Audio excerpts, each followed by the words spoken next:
জয়গুরু সুপ্রভাত। পরমপিতার আতুল রাঙা চরণে ভক্তিপূর্ণ ভূমিষ্ঠ প্রণাম জানিয়ে শুরু করছি আলোচনা প্রসঙ্গ থেকে পাঠ। শ্রী ঠাকুর বিকালে জ্যোতি আশ্রমে, জ্যোতিবৃন্দ এবং প্রফুল্ল প্রমুখ উপস্থিত। প্রফুল্ল, মুক্তি বলতে একেবারে জন্মরাহিত্য হয় না? শ্রী ঠাকুর: হ্যাঁ, তা কেন হবে না? জন্মরাহিত্য তো তোমার আছেই। তোমার অপরা প্রকৃতি যা আছে তার পারে যখন গেলে তখন জন্মেও তুমি জন্ম নেই।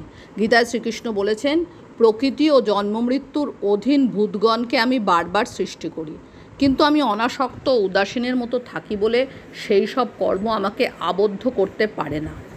মানুষ যদি আত্মাভিমান শূন্য হয়ে একমাত্র ইষ্টস্বার্থ প্রতিষ্ঠার্থে যা কিছু করে তাহলে সে জীবনমুক্ত হয়ে যায়। জীবনমুক্ত মানে দেহ থেকে মুক্ত নয়, দেহে থেকেও মুক্ত। আবার গীতার মধ্যে একথাও আছে, আমি কর্তা এই অভিমান যার নেই এবং যার বুদ্ধি ও কর্মফলে লিপ্ত হয় না, তিনি জগতের সমস্ত প্রাণীকে হত্যা করেও হত্যাকারী হন না বা হনন ক্রিয়ায় ফলভোগী হন না। অর্থাৎ যে জন্মলাভ করেও কায় মনোবাক্যে ইষ্টস্বার্থ প্রতিষ্ঠাপন্ন হয়ে চলে, সে দেহবান হয়েও শুদ্ধ বুদ্ধ মুক্ত দেহাতীত আত্মার স্বরূপ থেকে বিচ্যুত হয় না। এটাও এক রকমের জন্মরাহিত্য। ওই যে বলেছি, স অয়নসুত বৃত্তাভিধ্যান তপস্যায় গতি ও অস্থি অধিজাত হইল, ওইটি পরা প্রকৃতি। জনৈক দাদা: কেমন? শ্রী ঠাকুর: আমি আছি, আমি যখন স্ত্রীর প্রতি আকৃষ্ট হয়ে তাতে আনত হই, তার মধ্যে দিয়ে হয় সন্তান। তেমনি পরম পিতার মধ্যেই আছে বৃত্তি, তিনি তাতে যখন মন দেন তখন হন সৃষ্টি। কিন্তু স্রষ্টা হয়েও সর্বদা তিনি সাক্ষী স্বরূপ থাকেন, তাঁর কোনো বন্ধন হয় না। প্রফুল্ল: পরম পিতার ক্ষেত্রে তো বন্ধন নেই সৃষ্টিতে। শ্রী ঠাকুর: পরম পিতার ক্ষেত্রে তুমিও আছো, তাকে বাদ দিয়ে তুমি নও। তার প্রীত্যর্থে তুমি যদি সব কিছু করো, তোমারও বন্ধন থাকবে না। শরদ্দা: সংসারের চিন্তা যদি আসে তখন কি করণীয়? শ্রী ঠাকুর: গোপাল নাকি বলতো, আমি ভাবি আমি বর্তমানে এখানে জন্মগ্রহণ করেছি, তাই এদের আমি আপন মনে করি, আর এরাও আমাকে আপন ভাবে। আমি মরে গিয়ে যখন আর এক জায়গায় জন্মগ্রহণ করব, তখন তারাই আপন হবে, এদের সঙ্গে কোনো সম্পর্ক থাকবে না। এইভাবে দেখা যায় সংসারে কেউ চিরন্তন আপন নয়, তাই আমার চিরকালের আপন যিনি, তার সঙ্গে সম্পর্কটা অটুট রাখাই ভালো। বাজে বেশি জড়িয়ে লাভ কি? কথাটা ভারী ঠিক। জনৈক দাদা: সংসার জড়ায় যায় তো? শ্রী ঠাকুর: এমনি জড়ায় যায়, তারপর যদি জড়ানোর পথে চলি তাহলে তো কথাই নেই, মরণ তো এমনিই আসে। আবার যদি মরণের পথে চলি তাহলে মরণ এগিয়ে আসবে। শরদ্দা: মমত্ববোধ না থাকলে তো সৃষ্টি থাকে না। শ্রী ঠাকুর: সৃষ্টি হয় থাক, না হয় না থাক, হয় আরও হোক, না হয় নিভে যাক, কিন্তু আমি যে তোমারই এ সিদ্ধান্ত তো টুটবে না।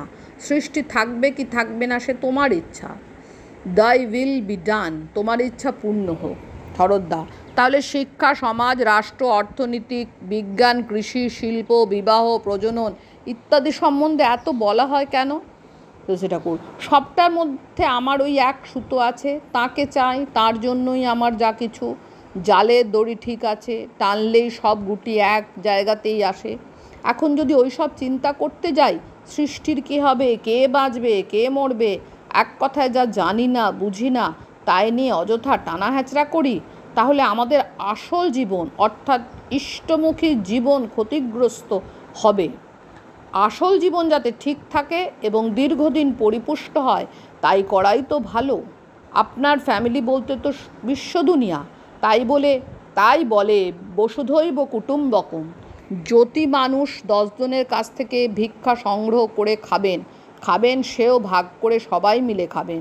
নিছক নিজের জন্য যথাসম্ভব আলাদা করে কিছু কিছু সংগ্রহ করতে যাবেন না। অবশ্য আপনার যদি অসুখ হয়, আপনি যদি ওষুধ খান, সুস্থ মানুষকেও সেই ওষুধের ভাগ দিতে হবে এমন কথা নয়।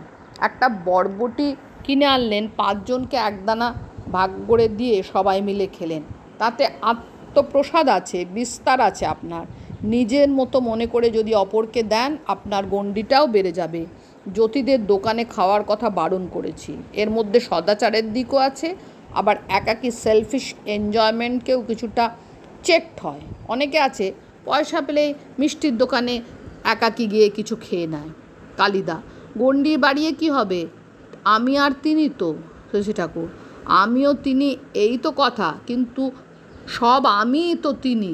তাকে বাদ দিয়ে যেখানে কেউ নেই সেখানে আমি বাদ দিই কাকে? তাই সাধ্যমতো বৃহত্তর পরিবেশকে নিয়ে তার পথে চলতে হবে। জয়গুরু বন্দে পুরুষোত্তম।